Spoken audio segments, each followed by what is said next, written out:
Hi, this is Praios, and today we will do something completely different.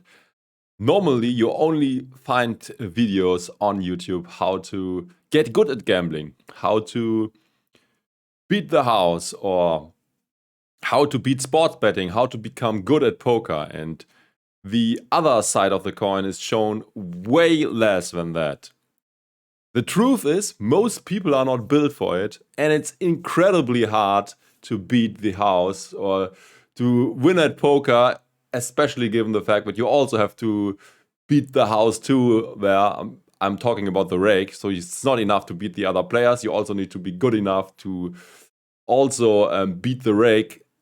And yeah, this can be very hard, especially on lower stakes. And people usually don't start at high stakes. And at high stakes, also the competition will be way harder.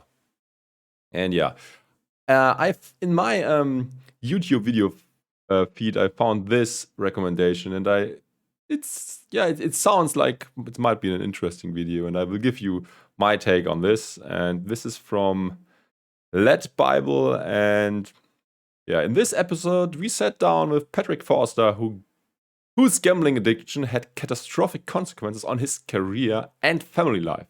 Patrick spoke to us about his internal battle with addiction, the millions he placed in bets, and the vast sums of debt that he racked up as a result. So let's see what this dude has to say. I lost paradise. I decided to put it all on one bet, one horse in one horse race, the Cheltenham Gold Cup in March 2018. And if that horse won, I would have won that money back. I had the intention to pay everybody back. If it didn't win, it had literally become a matter of life and death, and I was going to go and kill myself. This sounds very dramatic.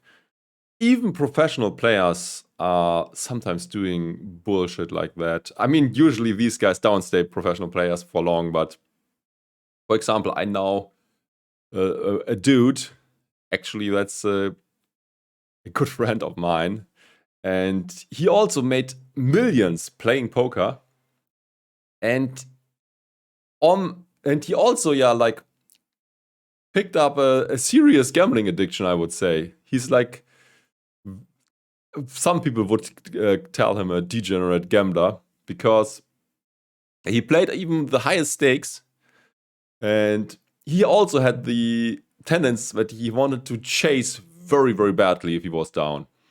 And if he lost like whatever 100k, then he was so upset and he wanted to try to make it back as soon as possible. And then he just went to horse races where he usually lost another 100k. Or he went to a football game and placed a bet of 100k or whatever was available at the time in desperate hopes to chase his losses. And yeah, this obviously is a recipe for catastrophe. And this guy also lost back a lot of his money. And yeah, you have to stay professional, obviously. I mean, this guy even is good under other areas. Now he's not playing much poker anymore, but he's good at finding bets on tennis that are profitable.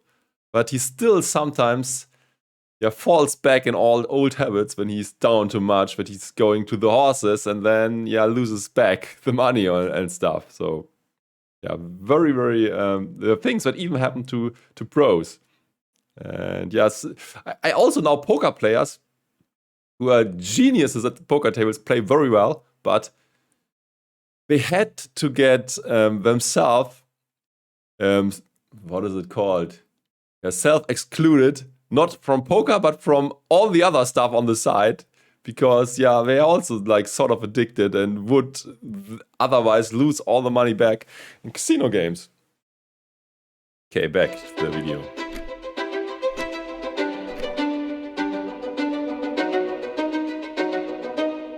I was one of those people that from a young age, I was obsessed with all sports. I didn't really care what I played as long as I was playing something. And it was all I was bothered about, really. It was all I wanted to do.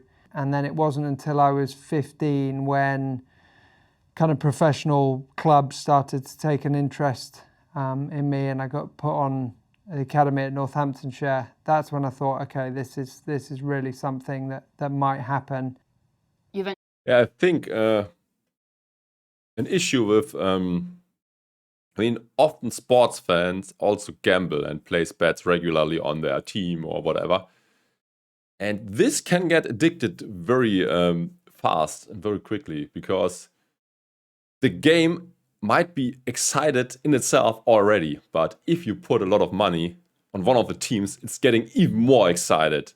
And this adrenaline rush, yeah, obviously you will really enjoy it, and it can become addictive. And yeah, at some point this might be very, very bad for people. I mean, even there are not many people who can find plus EV bets. And the thing is also, you will need a higher dose every time. So if you start gambling for $5, then it will be $10 soon and $20. And at some points, this might be more than you can afford to lose. Eventually ended up going to Durham University to play cricket there and study, of course. Yeah, so I was playing full-time professionally after I left school. So I arrived at Durham in October 2006, year left on a contract at Northamptonshire, and life was pretty perfect. At that point in my life, I'd never placed a bet. I didn't know much about gambling at all. It wasn't something that anybody in my... I think professional athletes often don't treat their money very well, and they cannot handle money. I mean, you see it all over the place on Instagram when football stars show off what they have and what they bought. Very expensive stuff. And I think these dudes never keep in mind that their career will end with like 34 or something, and then they will not be able to generate more money. But they are very spewy and spend a lot of it way too early. And yeah, also gambling and other shit. These guys cannot deal with money very well. I get to know two professional ice hockey players on vacation. They were also like spending money like crazy and not thinking about the future, although they also will have a career only after until being 35. And I also heard crazy things from private games where like not poker pros, football and sports pros play between each other. These guys usually cannot handle their money well. My family did, none of my friends didn't have the same kind of access and exposure that you do now.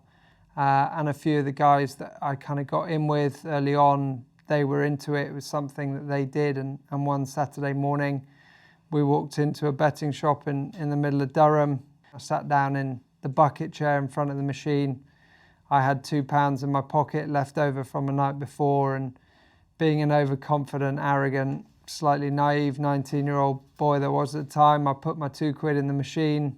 I put it on the only number that was different from all the others, green 0. It was the last number to come up, and I thought, what are the chances of it happening twice in a row? And 12 seconds later, £2 became £72, and my life changed forever. And that was my first bet. I always say to people, I can't explain the feeling it gave me because I'd never had it before, and weirdly, I'd never have it again. Yeah, it gave me like a rush and buzz like nothing else. And people talk about drugs. That was definitely my drug. Yeah, you can have other drugs. Like often people also, it feels like exchange one addiction for another. I mean, you can also have like, let's say, healthy addictions. For example, if you try to train very much and be an Adonis and have the perfect body, this can also become an addiction. This is not necessarily bad for you if it's not to an insane bad degree where you train way too much and everything is only about training. But yeah, this sounds very bad. I mean, his life could be gone completely differently when he put this £2 in and lost. He probably wouldn't have touched it anymore. So this was sort of unlucky. And in general, I think when you gamble, you should leave your emotions completely out of play. And I'm not a big fan of gambling for fun, like having a monthly budget of $100 and putting it in the slot machine or something. This is completely bullshit, because obviously you can get lucky, but most of the time you will lose. It's minus EV. I only usually do things with my money that have an expectation. And doing it for fun with a negative expectation never made any sense to me. And another thing is also, often people come with a good plan, but in the process they completely forgot about it. Let's say they had a bonus that was plus EV on an online poker or on an online casino, and they lost the money. And then they are like, fuck, I need to make it back. And then they start playing without having a positive expectation, desperately trying to make it back. That's also like insanely bad.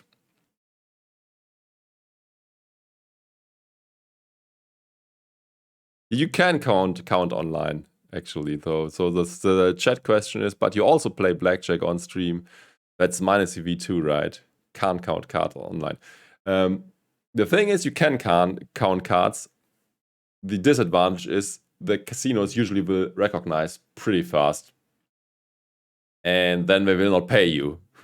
This is, I mean, some will pay you. The most reputable usually pay you and then ban you, and the less reputable ban you and keep the money. Sometimes they give the deposit back. On some occasions, they also keep the deposit and say that you did something illegal. Although, actually, this should not be illegal.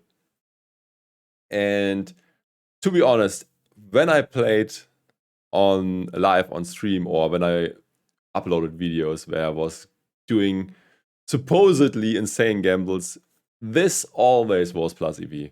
So I had a promo running in the background that more than made up for the disadvantage I had in the game.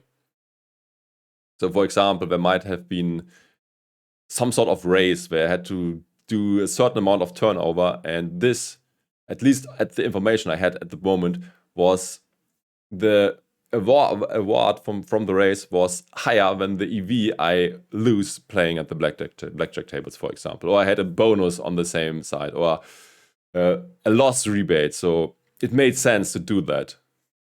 So yeah, although it might have seemed on the stream that I was gambling for fun only, this was not the case. I might have not disclosed the real reason, because I also don't want to get banned or something at this point. But yeah, trust me, I was always gambling with positive EV. But yeah, it's hard to keep that. I mean, if you're down a lot, you are like, okay, I want to get this money back now. And I mean, for me, it's not that I am a very rational man and don't let my emotions take over. But this is not true for many other guys. And even pros sometimes make this mistake. I also know some that in general are plus EV, but sometimes they get insane. Let's say like temporary insane, where when they lose even bigger because they try to chase losses. But if it's not if it's only happening very rarely, you could still be plus EV. But yeah, not recommended to get temporary or insane overall. I mean, I also, another story from another guy. He is a good player in, what is it, SNGs? I think he usually plays double or nothing SNGs.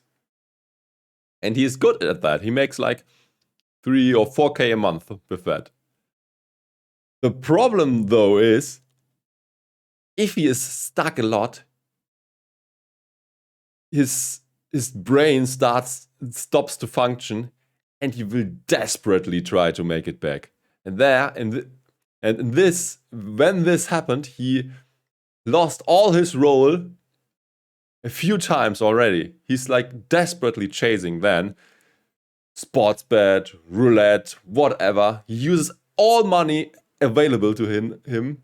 Sometimes even money from his girlfriend or something. When he goes like, takes the money off her pocket, runs into the casino next door or wherever it is. I don't know where exactly he is living. Then he puts like whatever $500 on a number on the roulette wheel and hopes to chase the bag. So this is insanely crazy. And yeah, if you can't control your emotions, or there's even a slight chance that you could do any of this, or that you are prone to addiction, never start gambling, never even think about it, is my recommendation. And how did the habit kind of progress from this point onwards? I guess I was different to most people at university because I had a lot more money than most people because I was being paid to play cricket. I had a student loan like everybody else, a generous mum and dad.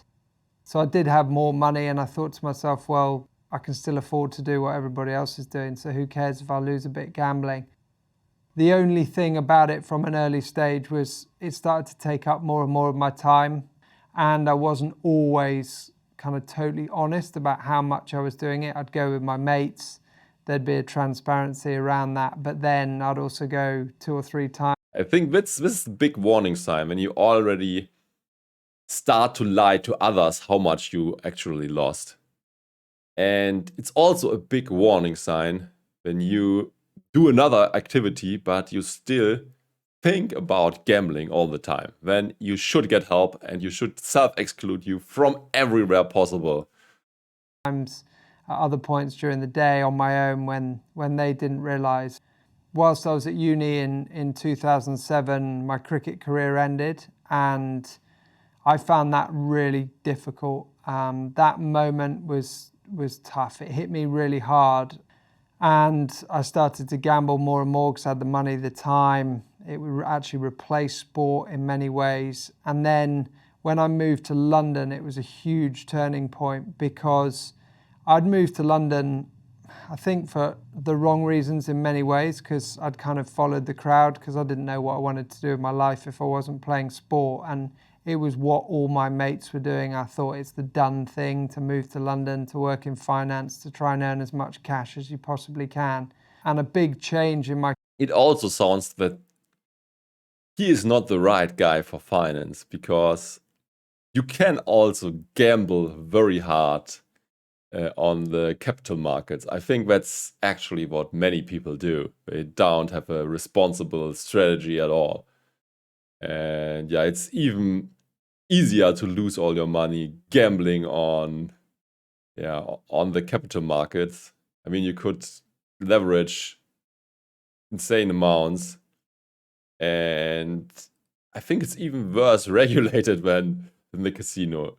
I mean, if used correctly, the stock market is like a casino with positivity, but most people don't use it responsibly, and for them it becomes basically another form of casino. Same is true for crypto, by the way.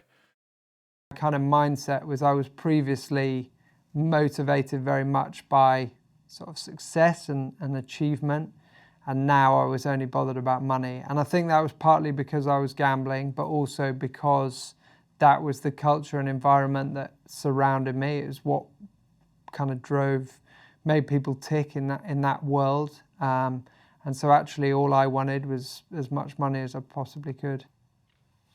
What was the biggest amount you won during this time period?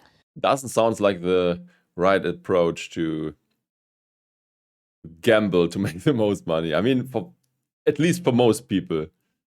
And they also asked the wrong questions in this interview. I think they should ask him about his strategy and what he was doing, and if he actually were doing something smart that just horribly went wrong because of this or that reason.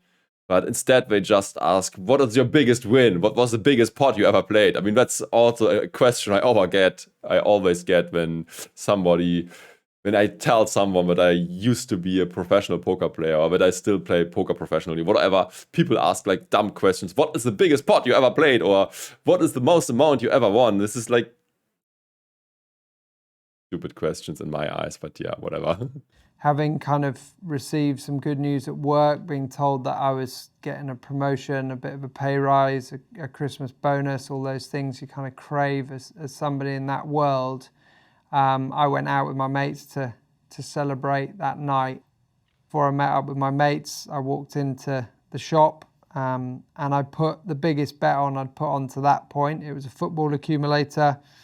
There were 6 matches, and 2 of the matches there had to be a draw. 3 of the matches both teams had to score, and one of the favourites had to lose. I put £500 on this bet. I walked upstairs, I started getting drunk, my mates, and that night £500 became £34,968. And that was the biggest single win that I'd had and ever would have. From that moment onwards, not only did I kind of feel like I was totally invincible, I thought it would happen every time I did it. When it doesn't, well, it doesn't matter, it's bound to happen again at some point.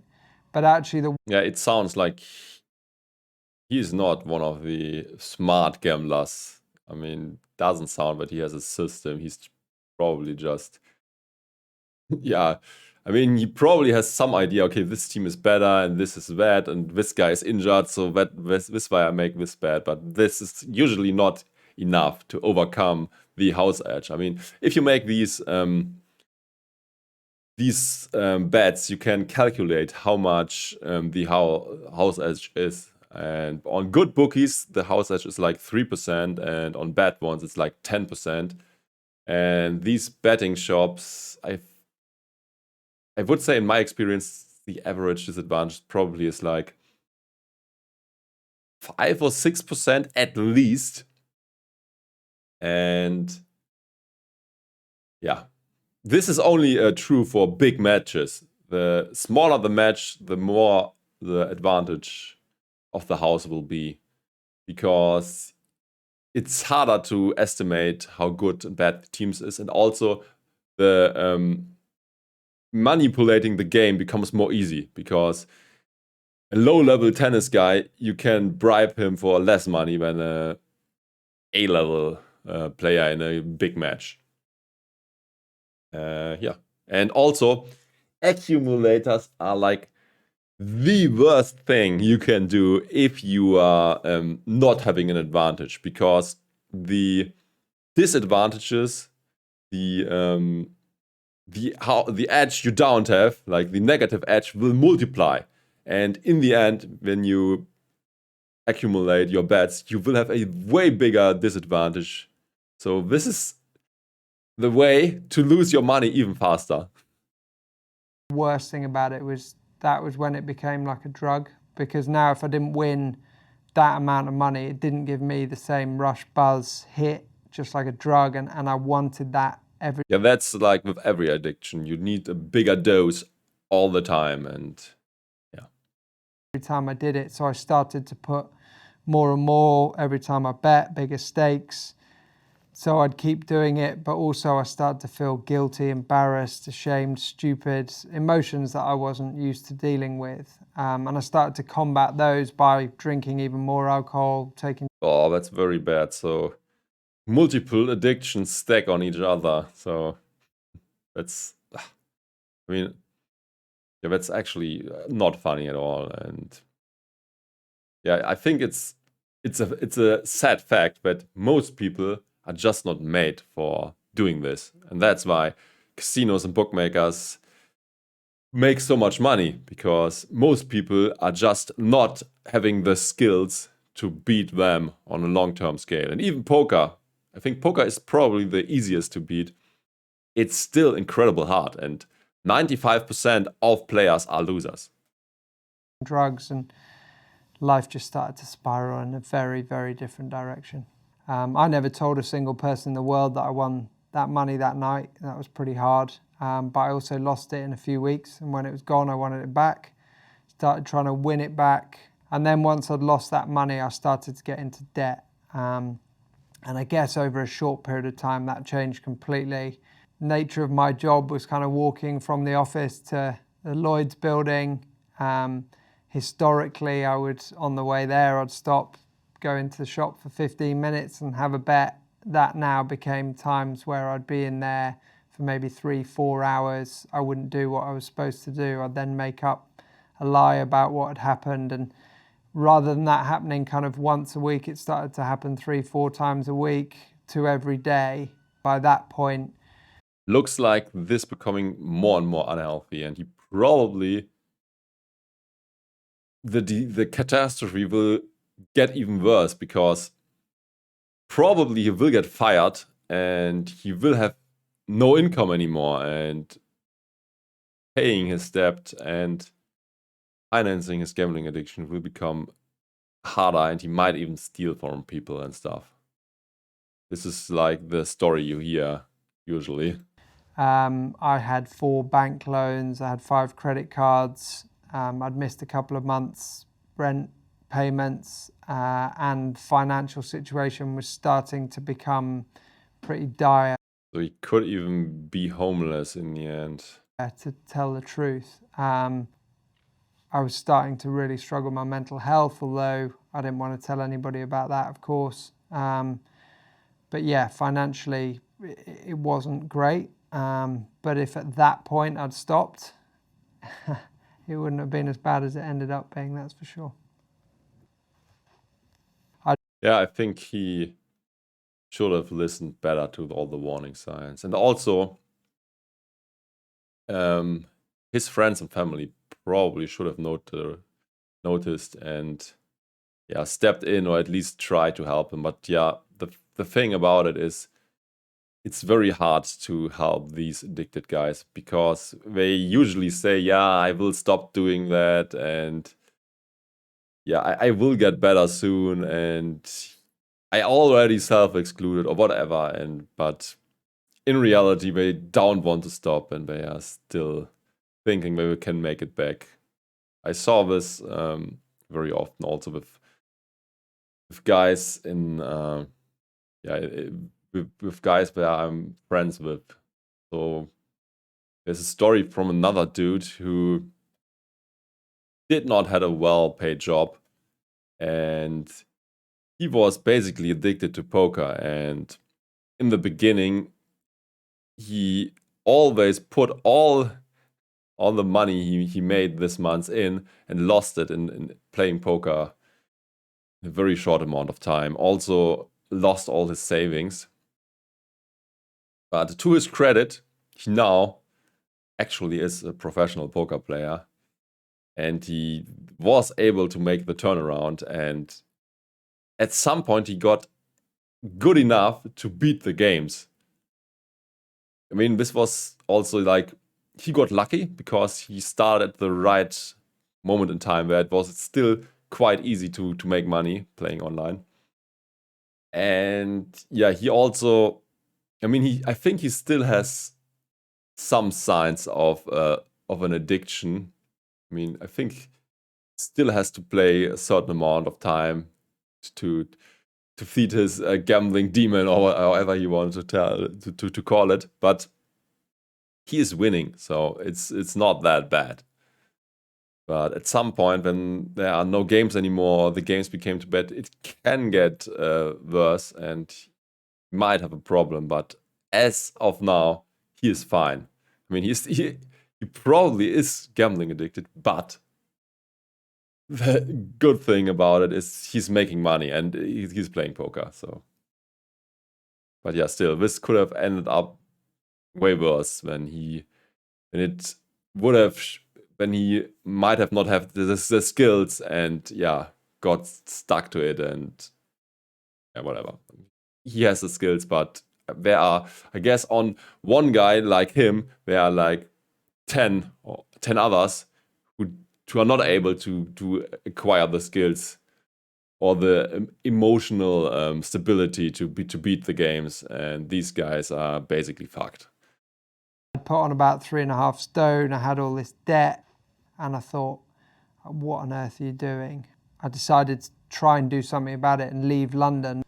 At first, when I first became a teacher, I felt that was the moment that gave me the opportunity to stop, and I tried. And whilst I still did it, I wasn't doing it all day, every day, and I thought I'd crack this problem. But then when the first set of holidays came along, things started to go wrong in my life.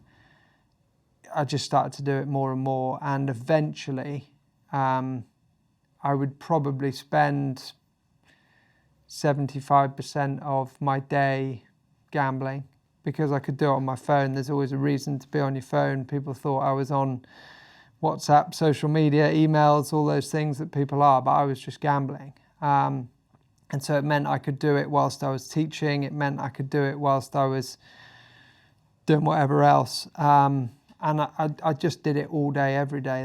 That's not an exaggeration. It just completely consumed everything.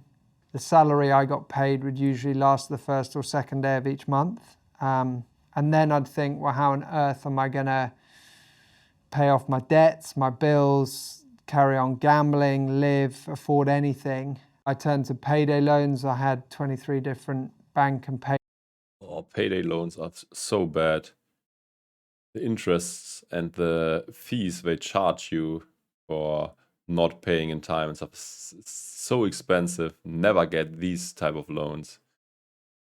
John Oliver, what is it called?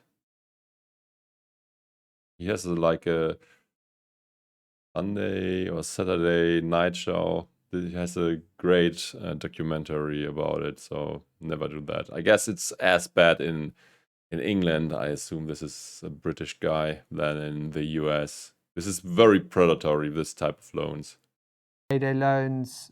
And then I guess all those kind of avenues had been exhausted, and it was at that point that I started turning to individuals. And eventually, out of desperation, I'd make decisions at work that I'd regret forever, because I would start to abuse my position as a teacher. I worked in a private school. I wasn't stupid. I knew how wealthy some of these people were, had access to that information, and I started to take advantage of it and lie to them. So I'd borrow money off parents of pupils that I taught. I lied to them why I needed the money. They respected me, were worried about me. They had the money to lend me. That's very, very bad, because now it's not only affecting him, but others too.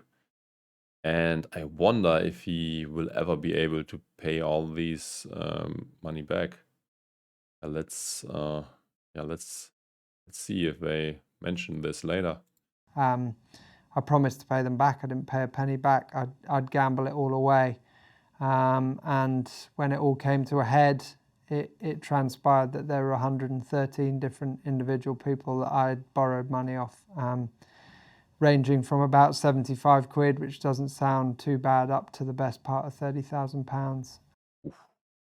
Yeah, I think a very bad sign is then you lose track of how much money you make or how much money you spend and how much you are in debt. You should always have, if you try to make it professionally or semi-professionally, you should always have very, very detailed records and always know how much you are down and up. And at best, you set yourself sort of a limit and rules. Like, I have to stop when this happens, or if I lose this amount.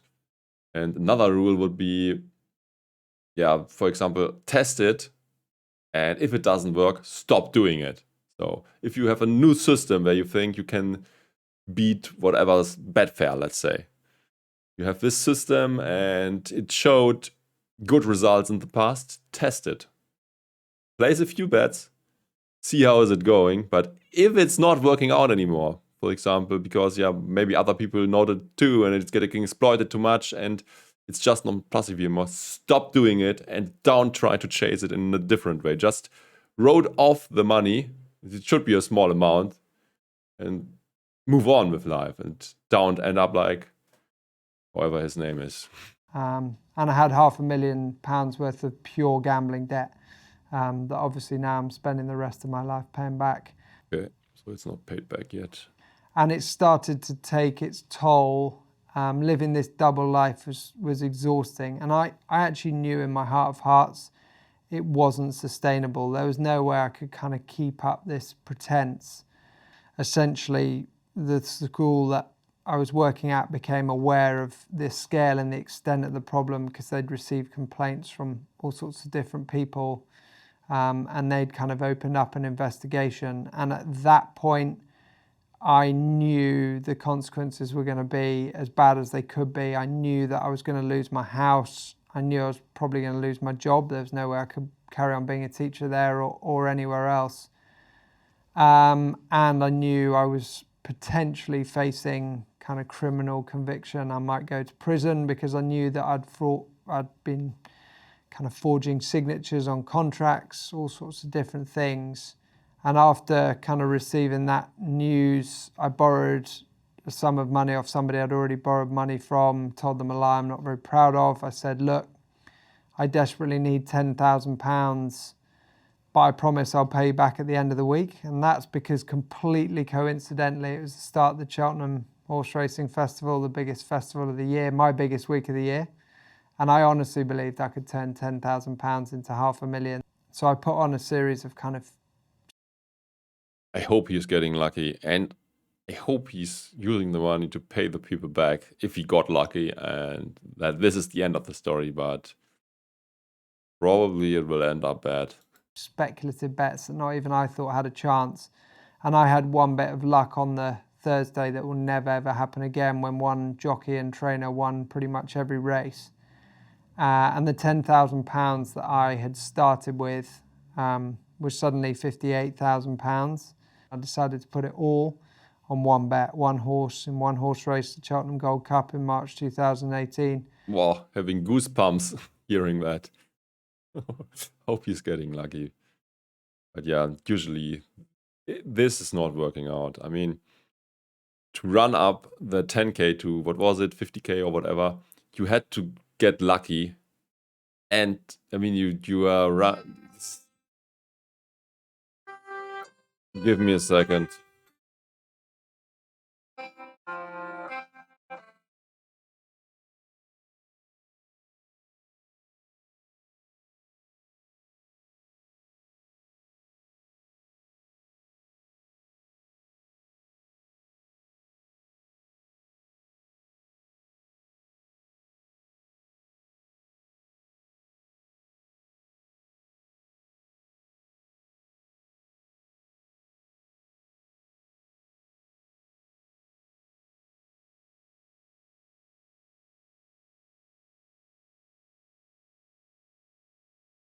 Okay, sorry for that. Horse won, I would have won that money back. I had the intention to pay everybody back. Yes, I probably still would have lost my house and my job, but at least I could have paid everyone back and my life could continue. But if it didn't win, it had literally become a matter of life and death, and I was going to go and kill myself. And I watched that horse race in a lesson. I had kids sat in front of me doing work. I watched a horse lose by a few lengths and my whole world came crashing down. Did you reach out to anyone for help at this point? I'd always seen a way out, and at that point there was no way out as far as I was concerned.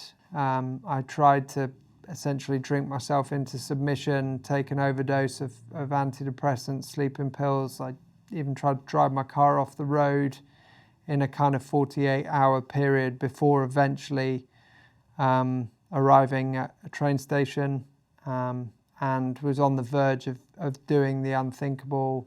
I was in floods of tears. I had commuters all around me, a lot of them kind of looking at me, some of them laughing at me, thinking, what's wrong with that bloke, as I was stood there in a complete mess in floods of tears.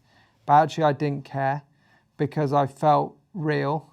The only person I could bring myself to tell in a way that I felt was right was my best mate in the world, and that's my little brother. I didn't want to call him. I didn't want him to hit me in the state that I was. Yeah, I think the bad, this is just one story of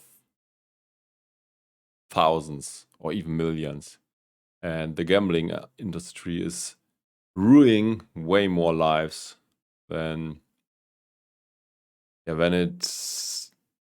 I mean, for me, the gambling industry is something good because I actually made money out of it. But I am a very, very, very, very... It's very, very rare that someone is able to do that. And on me, there are like 100 or 1,000 people like him whose lives getting destroyed. So always keep in mind that the gambling industry is very, very bad. And you might think, okay, this can just be a hobby. People might be able to afford to lose whatever, $200 a month, and they only do that. It's true for a certain population, but the most money they make is from these whales who spend hundreds of thousands or thousands a month, up to completely ruin like this guy. And yeah, that's why you should not feel bad at all if you have a way to profit from the gambling industry, because these are the biggest scam on earth. And it's not even, I mean, they also don't treat you fair or anything. It happens so often to me that they just refuse to pay out if you win, making up stupid excuses. And yeah, these guys are not intending to play fair. They are like the biggest scum in the world, and if you can take their money somehow, do it. I mean, nothing. At least I have nothing against it, and I think most people will agree with me. Was in because I think he might have reacted differently if he'd heard that. So instead of calling him, I sent him a message. I told him what I was about to do. And fortunately for me, having tried to call me, he then sent me a message, and that message saved my life. He said, look, tell me what the problem is, talk to me about it, and I promise I'll try and help. And as simple as it sounds, that's what I needed to hear, and it's what stopped me doing it. I took myself home. I came clean to my girlfriend initially, and then my parents, and that was so tough. But I think one of the things that I reflect on more than anything else is that their reaction was so different to how I thought it was going to be, how I'd played it in my head for the last however many years. They didn't disown me, they didn't go mad. They recognised I had a problem, they were glad I was still here and that I needed help. I was admitted to rehab, for want of a better term. I went to treatment on Harley Street in London. And those few weeks, months were really, really tough. I, like a lot of people, wanted a quick fix. I thought, I think the biggest problem also, or a big problem also, is that people often are not able to stop in time. They need to be very desperate and destroyed until the last bit, until they consider doing it. And yeah, it's just tragic. I'll go in there, I'll get treated, I'll walk out and I'll be cured. But actually I had to learn pretty quickly that this was something that doesn't just go away. It's something that I manage essentially for the rest of my life. The process was tough. I had to sort of come clean to people, and having some of those conversations particularly. I think also he should make sure that he's not getting collapsing back into his addiction, and yeah, he could take some steps. I mean, it will not work 100%, but yeah, you could at least self-exclude you for life on basically everything. But yeah, obviously, if you desperately want to gamble, you find a way. But yeah, at least take some steps to make it harder. With people I owed ludicrous amounts of money to, and had to admit that everything I'd told them was complete rubbish, and that actually it was gambling, was so hard. But people have been a lot quicker to forgive me than I think I'll ever forgive myself. Did you kind of figure out how much money you did spend on gambling over how many years? Yeah, I had to go back through messages, emails, bank statements, gambling accounts.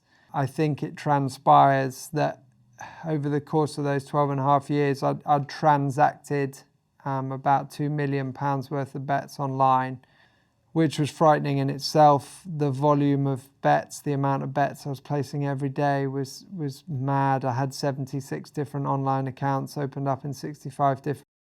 2 million? I mean, if that's a turnover, you get a certain percentage back. This actually did not sound that bad, to be honest. I mean, if it's like the if he does some clever things and stuff, he should only have managed to lose like 5% or something of it. But it seems like it was way worse, and he uses this accumulator stuff and other shit a lot, or the 2 million is way too low of an estimate he has. Because he should have only have lost like, what is it? I think like, what is 5% of 2 million? 10, what is it? 100K. I think it's 100K. Yeah. So he probably was like a very unskilled gambler. Sorry to say that, but yeah.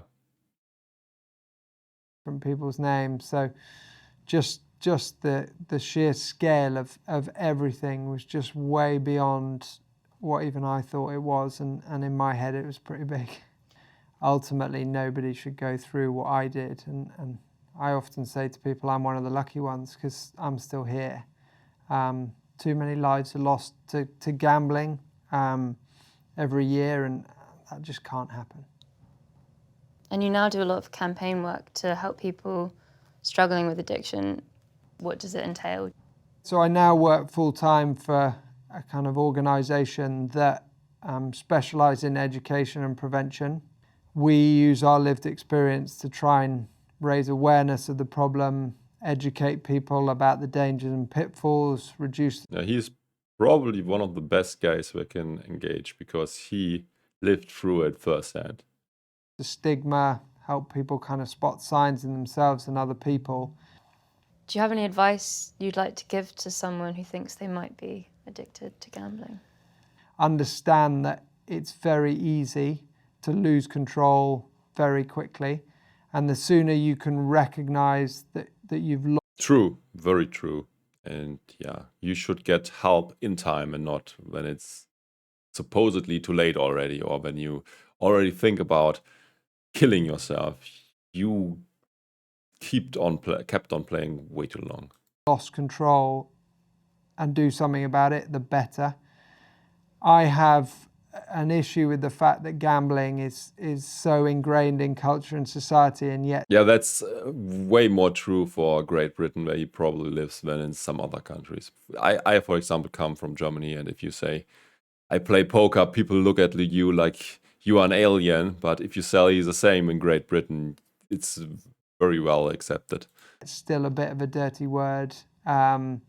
It's still something that people don't talk openly about. People only ever talk about when they win, never when they lose.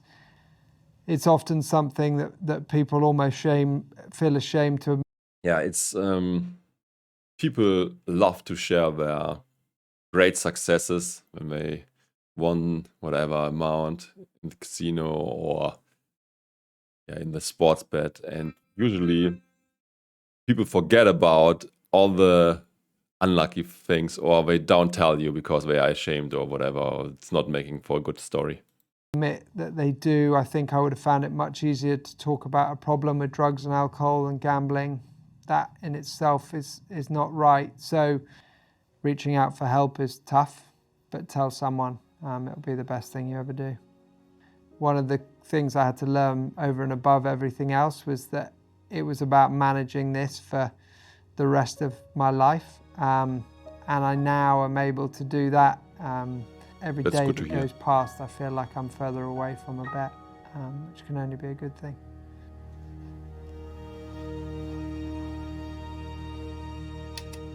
I think this was a good one. See the thing from a completely different perspective. You don't only want to see one side from the professional pros or professional gamblers or supposed successful guys on YouTube. You also want to see the other side of the coin and make sure that you never fall in the hole this guy fall in. Yeah, I guess this is a good ending of the video. Yeah, thanks for watching. Like, subscribe, share, all the good things. Yeah, until next time. Bye-bye.